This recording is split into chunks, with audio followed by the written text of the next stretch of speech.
Hi, I'm Patricia Durgin, founder of ProfitFromYourMessage.com.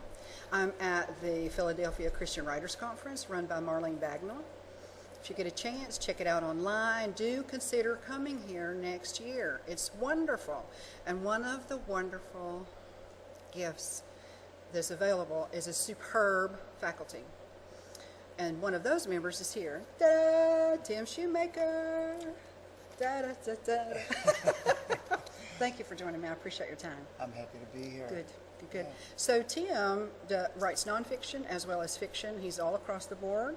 Is that fair to say, or pretty much all across the board? I think so. Sure. Okay. Well, you get both spectrums, the nonfiction and the fiction. So, And you've been doing this for decades. boy, I hate to think of it that way, but that's Decades. almost 2 decades, I suppose. Yes.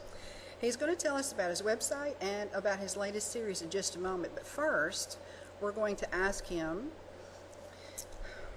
tell us about, we talked just a moment ago about the most uncomfortable part, not the work itself. It's rarely the work. It's the other aspects of the work, isn't it? Yeah. We were talking about the fact that one of the things that would be very, very tough is when you've got to sell your work. We want to be modest. We don't want to be talking about it all the time. But there's this part of us that really cringes at the idea of, hey, here's my book. How would you like to buy it? That type of thing. And that image of, having a box of books in the trunk and all that kind of stuff, which you always do. By the way. Yes, you better.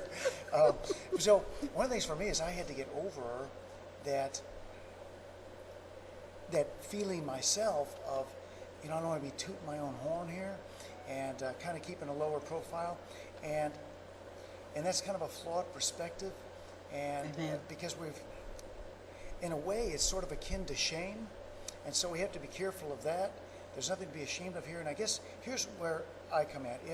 If I'm just writing a story and it's just a story, it's just entertainment, well, I can see that's nothing really to talk about. But if I really believe I've got something, if I believe it's something that the Lord's laid on my heart, it's a message I need to get out to the others, then I can't be shy about doing that. Now, not that I'm going to get in somebody's face, and do that, but I think the first thing is I have to get over it, here, and realize that, no, this is good and this is important, and I kind of try to realize what my mission is. For my fiction, I write primarily. My ideal target is middle grade kids, especially the boys, especially reluctant readers. And that's it gets tougher with each description that you yeah. add. Yes, right. More challenging. Exactly. So, but if you can get them, you've got them all. Yes. Because that's the toughest one to get. So, if I've really got something that is going to help them, and I want to help boys become men. I want them to become men of character, men who follow God. And so, in a small way, my fiction is going to help take them through the journey, because they're going to see another character that hopefully they like, and they'll see how he makes some mistakes and the conclusions he comes to, and then the kids reading the book can make some of those same decisions without making the mistakes. That's the hope. And so now it's really, really easy. I go someplace and I see kids, the right target market. I'm like, Let me at them. I want to just give them a book. Here, read this, would you? So I think a big thing is we've got to get over that. Now, yes, we rely on the Lord to do the big selling, but we have to be willing to open our mouth and tell people about it. Okay. When you took the leap from not being able to talk about yourself to being able to talk about yourself, was that all in a whoosh? Was it bit by bit? How did Christ transform that thinking in your mind? There was one particular moment that it wasn't for that. It was before actually I got the contract for the first book. And I was thinking, why isn't this happening? And when for this to happen? And then, going to James, and talks about you have not because you ask not. And you have not when you ask because you ask for the wrong reasons. Yes. So I found in my own mind, I've got to establish my motives. And for me, before I got the contract, I also said, I want to be careful that I'm not just spending on selfish things. And so for me, there was a project that I came up with that I said, I'd really like to do this for them.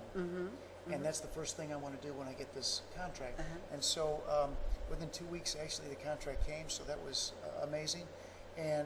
But it was a little lesson to me to say, okay, figure out why you're doing this. And that's enough, because that's what he Yes. destined you to do right now. That's your current project, And it for turned- his glory. Right, and it turned out that was enough.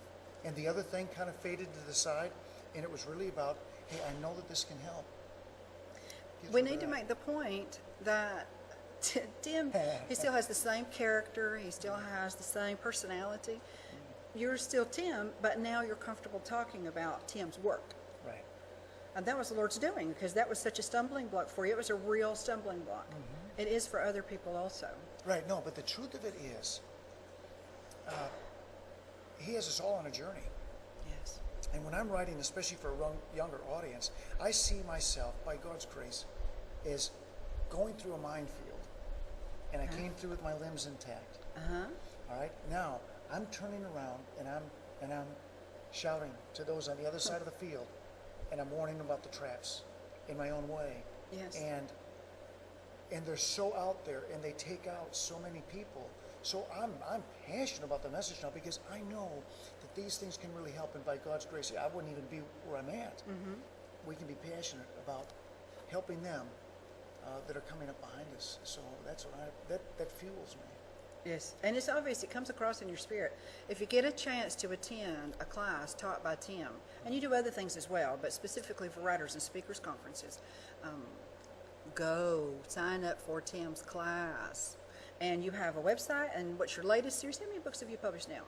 I believe this is number 10 is at the publisher now. Okay, so he has his latest series. He's going to show us those books, what they look like. This is actually one series here, and this is 1 and 2 of 3. Okay. So yeah, this is Code of Silence, and it's considered contemporary suspense. So it's modern day. It's not fantasy, and it's suspenseful. It's an adventure, and it's really targeted primarily towards junior high and up. And males, the reluctant Yeah, definitely reluctant males. male reader. Right. And the second, The second book that just came out in March, and that's Back Before Dark, and that's the sequel to this one, and the third one is coming, called Below the Surface. So good. And your website? What's the? Tim Shoemaker Smashed Tomatoes. Okay, Okay. this doesn't make sense. It's his name, Tim Shoemaker, and there's more to it. Smashed Tomatoes. So www.timshoemakersmashedtomatoes.com. The smashed tomatoes, is there a story behind it? I know we've got to go, but Yeah, well, basically what we do is we have somebody come up and smash some tomatoes. We do it in a Ziploc, so, it's not all over the place. And so they use a little rubber mallet, and they smash them up, and then, okay, we hold them up and say, well, what do you do with smashed tomatoes? Do we throw it out? Is it junk? And, well, if we were asking people that, some people would say, yeah, it's junk, throw it out, especially kids.